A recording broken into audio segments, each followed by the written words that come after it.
Hello, ladies and gentlemen, and welcome back to Friday Ramblings. And we are officially digging deep into our October spooky ramblings, thematic fun times. That's right, Halloween is my favorite holiday, and we are slamming it through with spooky ramblings, spooky game streams elsewhere on the channel, and a whole lot of discussions of monsters and mayhem.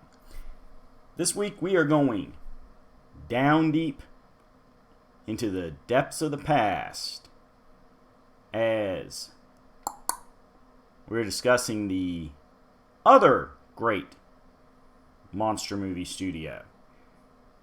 Now you can go digging through those archives that I love to pimp and see how last year we discussed Universal Studios and their many iconic monster films. But there was another studio that was making films that got just about as much play, and that was Hammer. Officially, the company was, or is, it still exists, but Hammer Film Productions Limited, and is a British company based in London, founded in 1934. Now, last few decades, they've kind of gone downhill. There's been some buyouts. They basically do not. They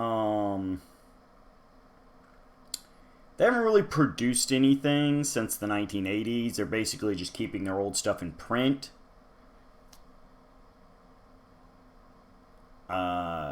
At least, well, no, excuse me. After yet another buyout, over the past 10 years or so, they've begun producing films again, including The Woman in Black, Let Me In, and The Quiet Ones. So, Hammer is in the process of making a comeback, and while they did produce films in a variety of genres, the horror films were always their big genre, their big time play. So we're going to do a quick rundown of these many movies, especially the monster style ones that blatantly paralleled those Universal Studio monster films we discussed last year. See? We're a fancy channel. We have continuity from year to year. It's like a sequel. Because if there is one thing horror franchise loves, it is sequels. And just like any good horror franchise, this sequel is some loose continuity. Because we're going from American Universal to British Hammer. So let's drop that hammer and talk about some movies. Now, their horror genre series really started with a film that was kind of sci-fi horror. And that was based off a previous British serial and was called The Quatermass Experiments. Quatermass. It doesn't have the other R in there, so it's not Quartermass. That's how I originally used to say it until I really looked at the word and noticed my brain was putting the extra letter in there to make it a word that sounds more natural to me. But it is Quatermass. Quatermass Experiment discussed how a group of astronauts went up in a highly experimental space pod developed by Professor Quatermass. However, the crew came back and there was only one, and he was carrying a very deadly and very dangerous intergalactic virus. The movie would prove highly successful and would lead to a few sequels, as well as a couple pseudo spin-off type films. You had the direct sequels, which was Quatermass 2 and Quatermass in the Pit. Now, Quatermass 2 was done 2 years after Quatermass Experiment, 55 and 57. whereas Quatermass in the Pit was done 10 years later in 1967. So, it was kind of a thing. However, in between, there was X the Unknown, which was based off a movie that was originally, or based off a script that was supposed to be the first Quatermass sequel, but ended up getting changed later on. And in 1957, the same year we got Quatermass 2, we had The Abominable Snowman, which was based on a script by the same writer of the Quatermass series, Nigel Neal. Or Nele. Again, I'm not sure about the British pronunciation of some of these names. As usual, I do apologize in advance if I'm bumbling pronunciations. But, there you go. 3 official movies, 2 spiritual sequels. So, with making some good money off those, they decided to get into the full-blown monster madness genres. Now, we're going to go ahead and start with probably my personal favorite, just because the original novel is a great piece of classic literature and is a good read and reread, and that is their take on the Frankenstein monster. Or rather, not so much the Frankenstein monster. Hammer Productions decided to go ahead and start with The Curse of Frankenstein. And so,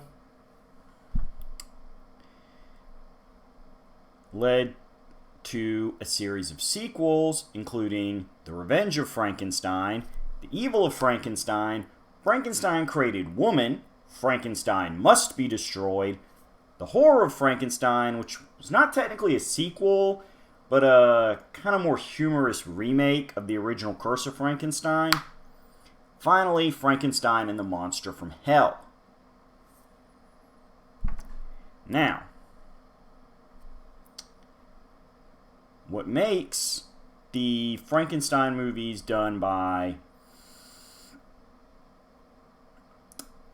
Hammer different from Universal is that in the Universal Frankenstein series of the 30s and 40s, the character of the monster, officially known in the novel as the Creature, was the recurring figure with a series of different doctors, most of whom were from the Frankenstein family, changed, whereas in the Hammer series, it is in fact Baron Frankenstein that is the connecting character, and it is a series of different monsters that he creates. So they kind of went the opposite way with it, focusing more on the Baron as the main character and the source of this recurring evil and horror than a monster that just refuses to stay dead. An interesting take on it, certainly. Shortly thereafter, we would get their take on Dracula. Now, in the United States, the film was retitled Horror of Dracula to avoid confusion with Universal Pictures' previous Dracula movie.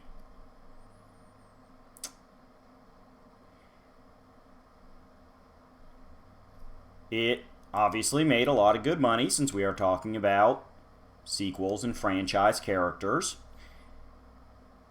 Producing The Brides of Dracula, Dracula Prince of Darkness, Dracula Has Risen from the Grave, Taste the Blood of Dracula, Scars of Dracula, Dracula AD 1972, The Satanic Rites of Dracula, and The Legend of the Seven Golden Vampires.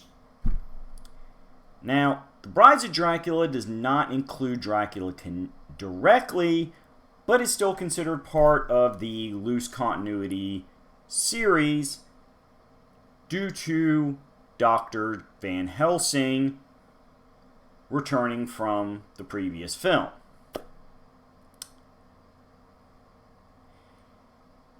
The Legend of the Seven Golden Vampires is more of a horror martial arts crossover and is set in its own continuity,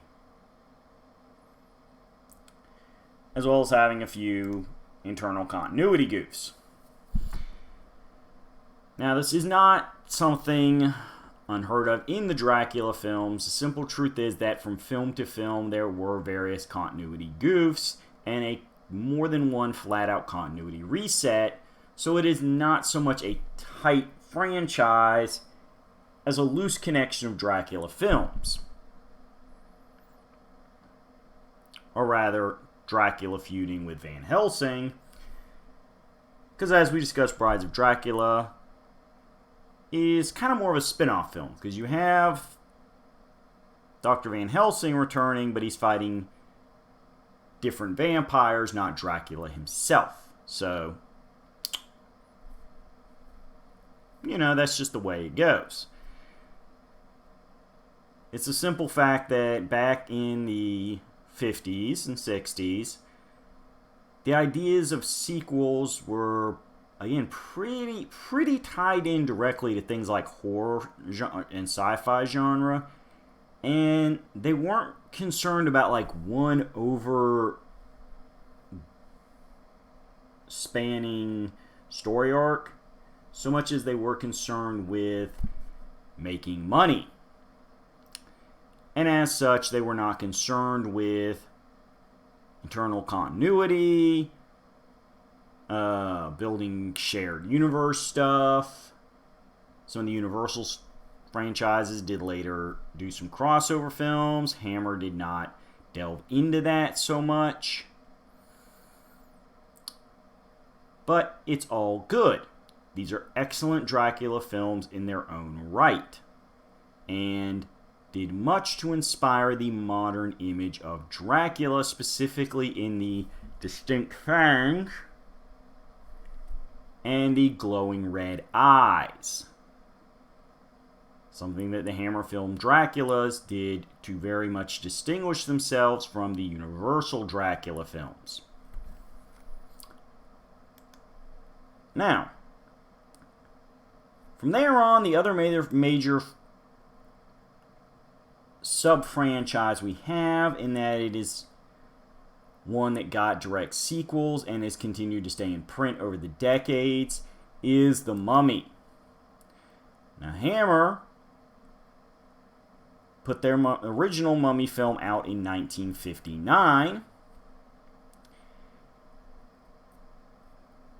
and takes a lot of inspiration from the Mummy sequels produced by Universal, not so much the original Mummy film by Universal.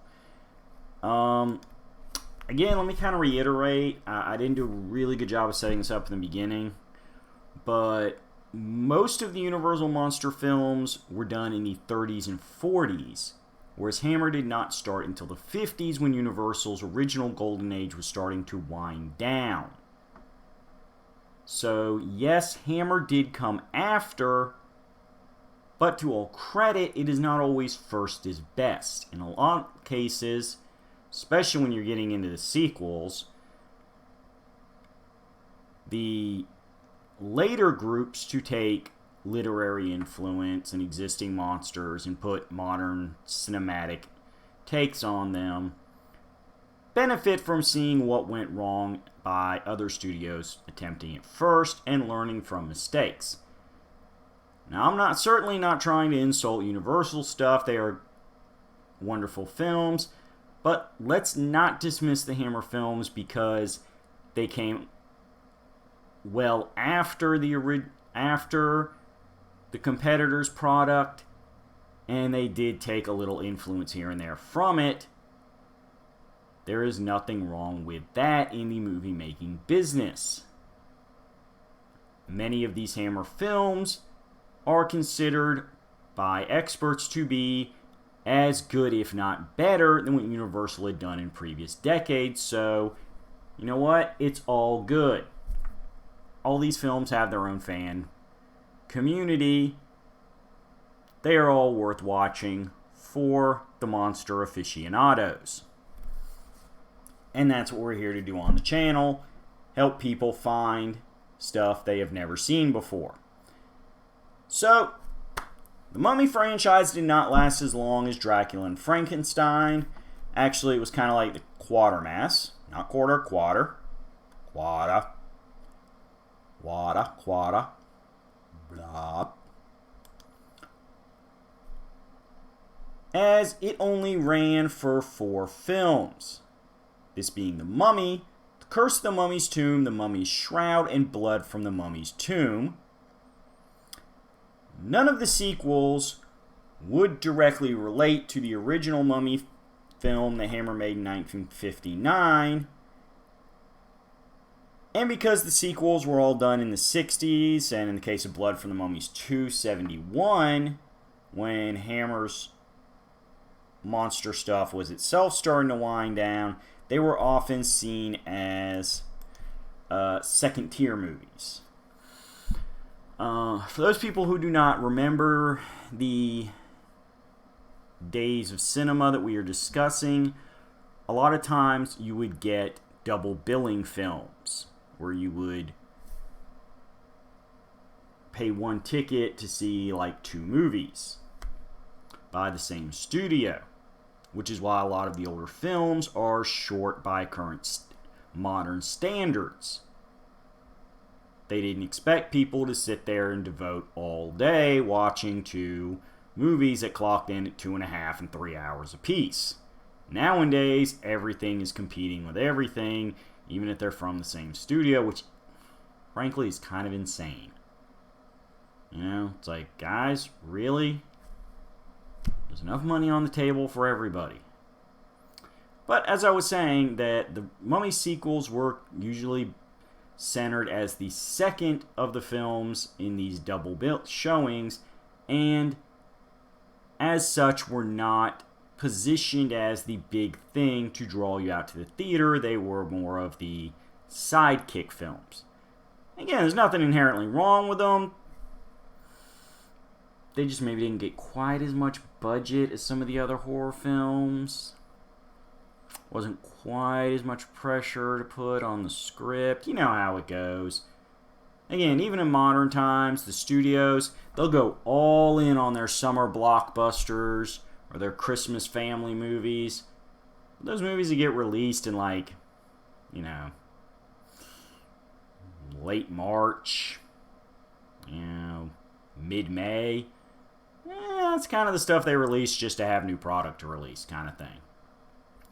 But again, they are good Mummy movies. Do some interesting things with the Mummy concept.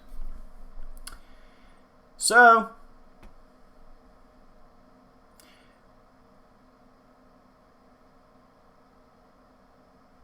it's all a thing. The last movie, Blood from the Mummy's 2, was actually based off a Bram Stoker story, The Jewel of Seven Stars. And the same novel later served as a basis for a 1980 Charlton Heston film, The Awakening, and a later direct-to-video feature, Bram Stoker's The Mummy, which came out in 1998, starring Lou Gossett Jr., who was a wonderful actor in his own right. Most famous for Gunnery Sergeant Foley in the 1982 film, An Officer and a Gentleman.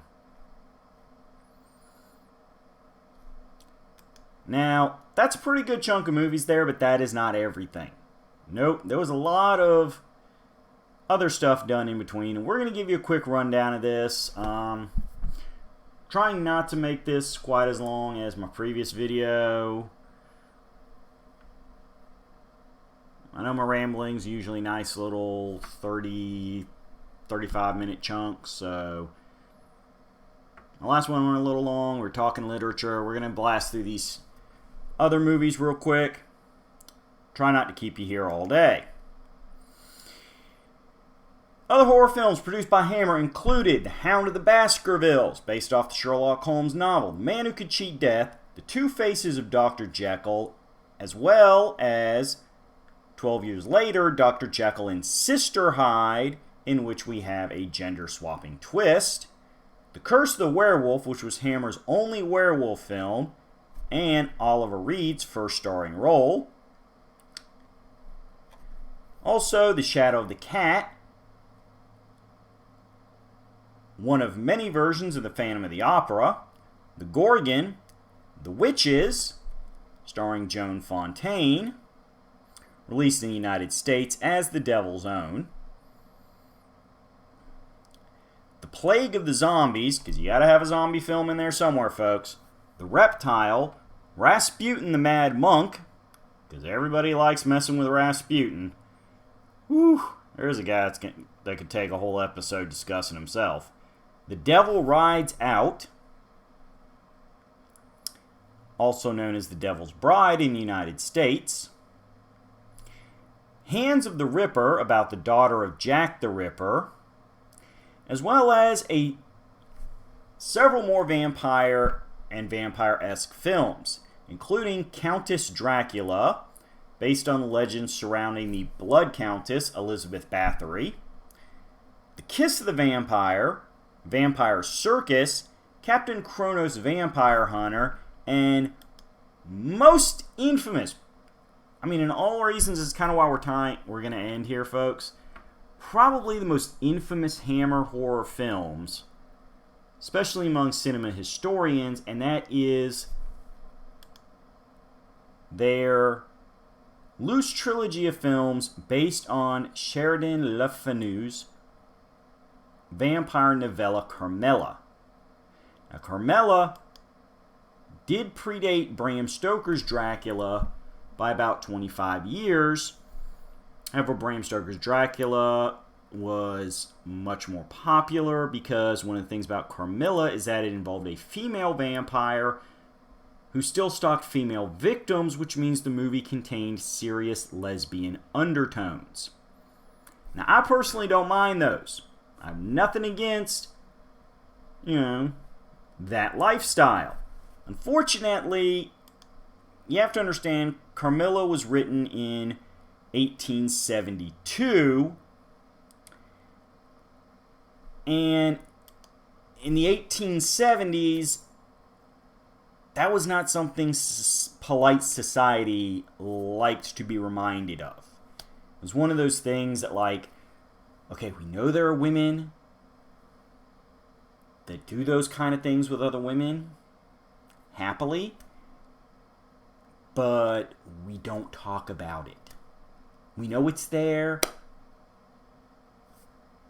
We like to just, no. So having a story that reminded people it was there, even if it was under the little veil of, ooh, look at the veil, it's not what you think it is, of it being, no, it's about vampires and unearthly creatures, still kind of met some resistance. Now, Hammer's films took those lesbian undertones and made them much more blatant and in your face.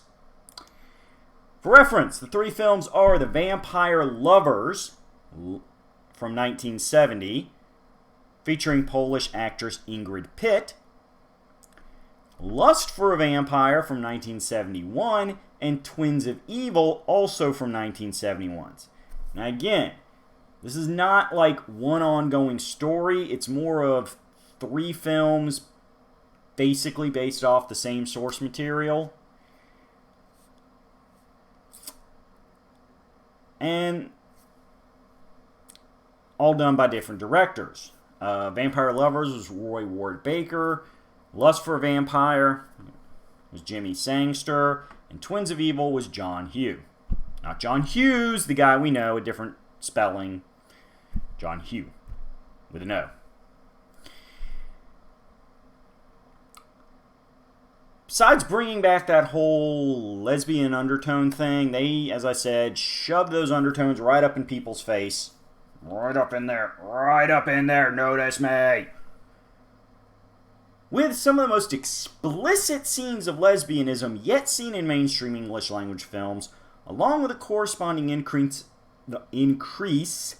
in sequences involving nudity, despite the fact that outside of those elements, they were basically very traditional Hammer films, by the looks of them. Still, they went full in on the fan service, pushing it into, well, I mean, I'm going to go ahead and say it, folks, and again, I'm not accusing Hammer of anything, I'm not moral judging, but pushing very close to what back then would have been considered, like, porn territory. You know, these...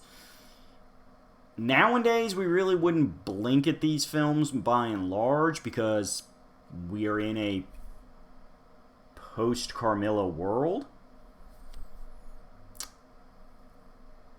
But, you know, back then, this was stuff that people just didn't put in movies, which made the movies very controversial. And, I mean, I'm willing to bet there are still, again, people who are film historians that, and film as an art critiques, who would very much debate whether any of that content made for a better film and if it was a wise decision by Hammer. I'm going to leave those discussions up to them, but trust me, folks, poke around, you will find those discussions on the internet. I promise they are there. Probably a few articles from the time as well. So, that brings us up to the monster films. Before we leave, though, I'm going to go real quick. They did do a series of psychological thrillers, which I'm going to throw in because psychological thrillers are part of the greater horror genre in many ways. We have Taste of Fear, Maniac, Paranoiac, Nightmare, Hysteria, Fanatic, known as Die Die My Darling in the US, The Nanny, Crescendo, Fear in the Night, Demons in the Mind, straight on till morning.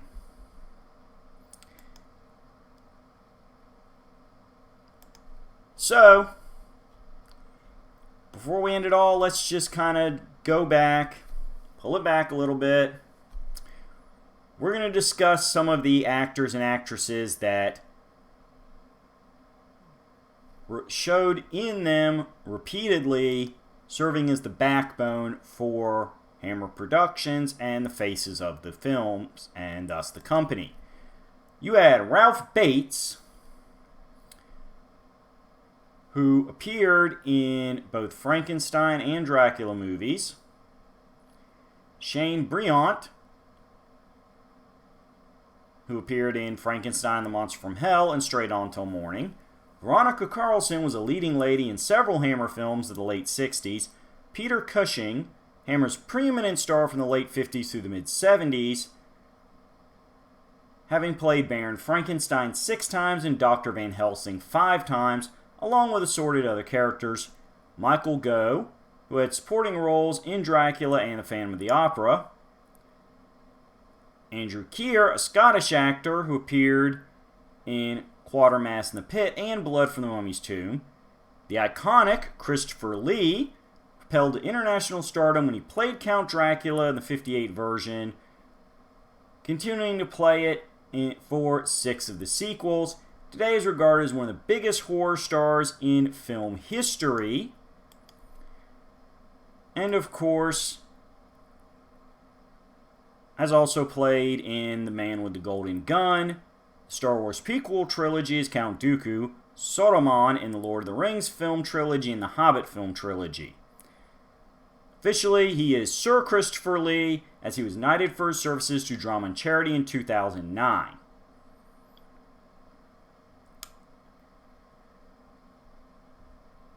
So, much props to Christopher Lee and Hammer for bringing him to international notice.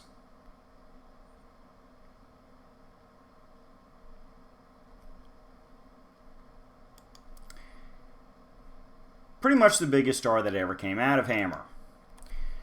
Miles Malleson provided comic relief in the earlier gothic horror movies such as The Brides of Dracula.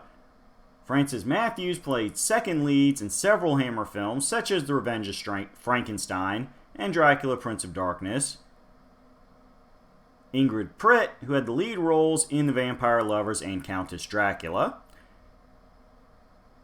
David Prose, who did eventually physically portray Darth Vader in the original Star Wars trilogy, also appeared in the Hammer films The Horror of Frankenstein, Vampire Circus, and Frankenstein and the Monster from Hell, playing the monster in those Frankenstein movies. As we said, Oliver Reed debuted in Curse the Werewolf, but also appeared in Paranoiac and The Damned. Their most prolific actor was Michael Ripper, appearing in dozens of supporting roles for the company, usually as unnamed characters. His final horror film appearance was in Scars of Dracula. Madeline Smith appeared in Taste the Blood of Dracula before gaining a more prominent role in The Vampire's Lovers. So, there you go. These are the actors who brought these characters to life. As I said, we all know Christopher Lee from one role or another. Peter Cushing is greatly beloved by your horror film aficionados. And a whole slew of others who went on to very long, lucrative careers, especially in British cinema, because, as we said at the start, Hammer Films was a British company, although they did have good distribution deals here in America and other countries. So, with all that said, thank you for sticking around for another rambling. Managed not to keep you quite as long this week. Back to our usual length of ramblings. Sorry folks, but I do want the scares to come not from the length of the video, because I know it's a long time to look at my mug, but from the content. So, if you're tired of the same old modern jump scare stuff from Blumhouse Productions, which I'm not picking a fight with, but you know, the simple idea is that they have taken the reins of the preeminent horror studio in American cinema the last several years. You know, good on them. It was a spot that needed filling. But you want to see who the grandfather of Blumhouse and some of its other predecessors are? Well, this year, go check out some Hammer films. As I've said, they've managed to stay in DVD distribution. Heck, these days, I'm sure Blu-ray. And no doubt, one streaming service or another has at least some of those films on it for viewing. So, give them a look, sit back, set aside the, by now kind of dated looking effects. Because remember, we're talking about movies that are 60, 70, 80 years old.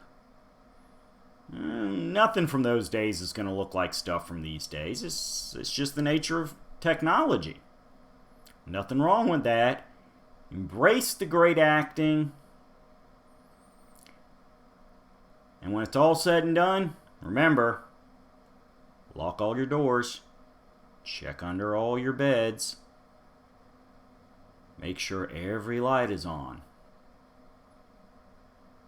Open the closet doors. Because when it's the season of monsters, there's no such thing as an innocent little noise. I hope to see you in 7. If not, I hope you can be next year's monster so we can talk about you. The ramblings roll on as we get closer to Halloween. Later, taters.